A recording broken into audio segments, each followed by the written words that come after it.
ल ल ल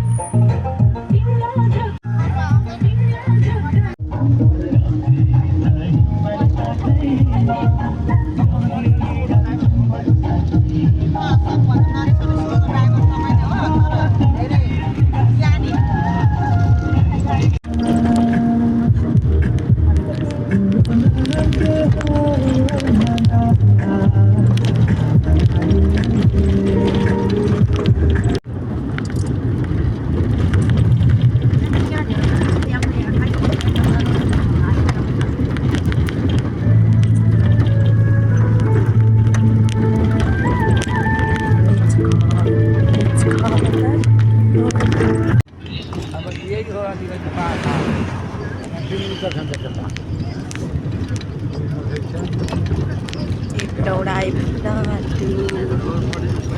एउटा आइपुग्न नि तर यहाँ पाखै पर्छ पाखै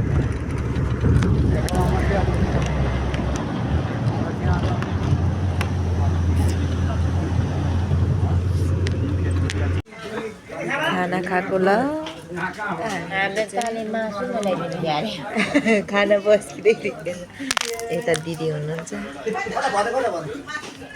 खाना खाएको एउटा साथीहरू मासु पर्खेको आउँदैन त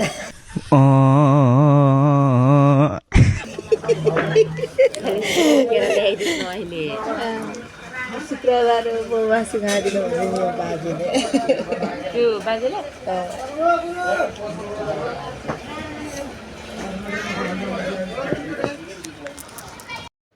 सो साथीहरू यहाँ चाहिँ खाना कस्तो मिठो थियो अनि दिदी र बहिनी मिलेर खाएको है खाना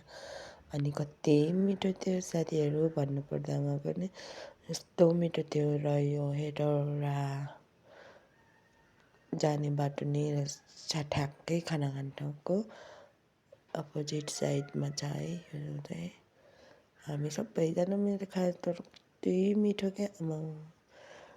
दिदीबहिनी गफ गर्दै खाएँ हो मिठो लाग्यो सर्भिस पनि कति राम्रो थियो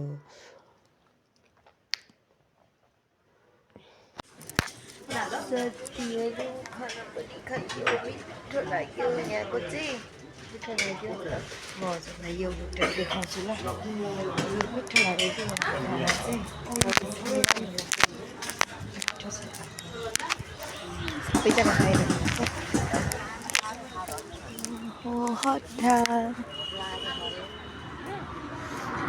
ठिक गाडी यता आएपछि गाडी अपोजिट यता छेउमा आउनु होला खानुहोस् है सबैजना खाइयो हाम्रो गाडी चाहिँ यहाँ छ ल सब चिज पाउनुहुन्छ यहाँनिर सबै कस्तो मिठो छ र बहिनीसँग एकछिन कुरा पनि भयो दिदी बहिनीको गफ कहाँ पुग्नु भयो दिदी के गरिरहनु भएको छ अरे अनि मैले भने खाना खाएर भर्खर बसिरहेको अनि तिमीले के गरिरहेको भने म पनि बसिरहेको अनि दिदी बहिनीको कुरा यस्तै हो साथीहरू ठ्याक्क हेटौडा आएपछि हेटौडाको बजार नि राख्ने आर्थिक अवस्थाहरू धेरै गम्भीर देखेँ र मैले चाहिँ भिडियो हल्का बनाएँ नि त साथीहरू अनि सबै ठाउँमा भत्किरहेथ्यो कुनै ठाउँमा बनाउने कुनै ठाउँमा त कस्तो च्याकचिकै गएको के कस्तो नराम्रो देखेको साथीहरू मनै कस्तो खिन्न लाग्यो मैले चाहिँ किन यस्तो बनाएको भन्दाखेरि भोइस म्युजिक बजाइरहेको थियो क्या त्यही भएर मैले यस्तो गरेको साथीहरू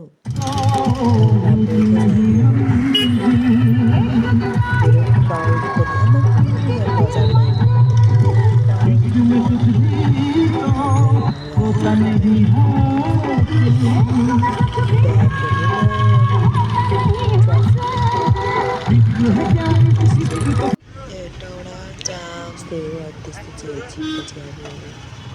सबैजना हेऱ्यो अगाडिपट्टि जाममा पस्यो हामीहरू चाहिँ सबैले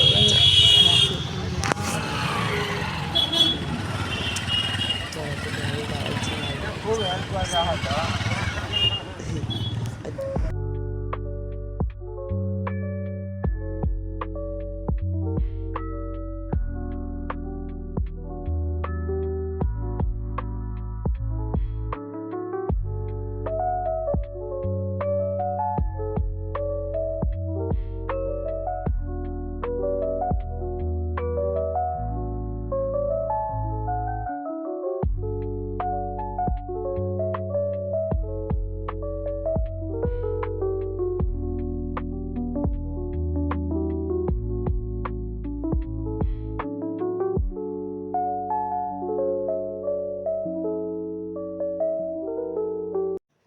सो साथीहरू पाहाडहरू हेर्नु न कति राम्रो अनि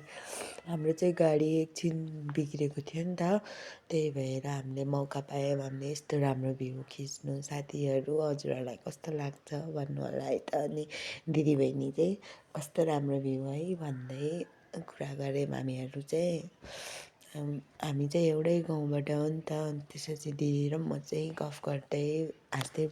सो साथीहरू यहाँ हेर्नु न कति राम्रो तरिकाले यो सिसाले गर्दा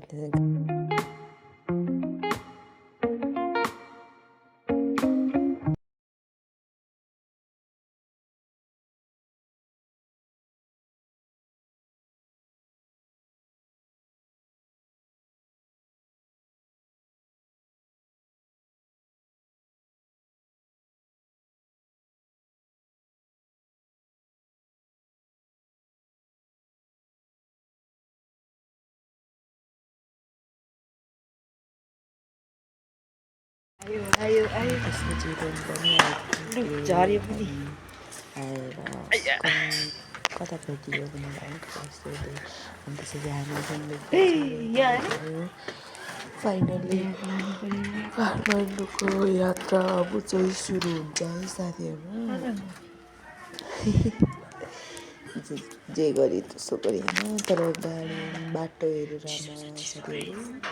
आयो त पङ्चर हुन्छ अनि अङ्कल चाहिँ मेरो सामान लिएर आउँदै सो साथीहरू फाइनली म चाहिँ काठमाडौँ पनि आइपुगेँ अनि आज के कस्तो भयो हजुरहरूले हेर्नु सक्नुहुन्छ भिडियोमा अनि आज चाहिँ लास्ट थाकेको छु र अब भोलि कि त पर्सिको दिन चाहिँ राम्रो राम्रो ब्लग आउँदैछ हजुरहरूले सपोर्ट गरिदिनु है हेरेर सो आजलाई यति नै let's a blog keep supporting है त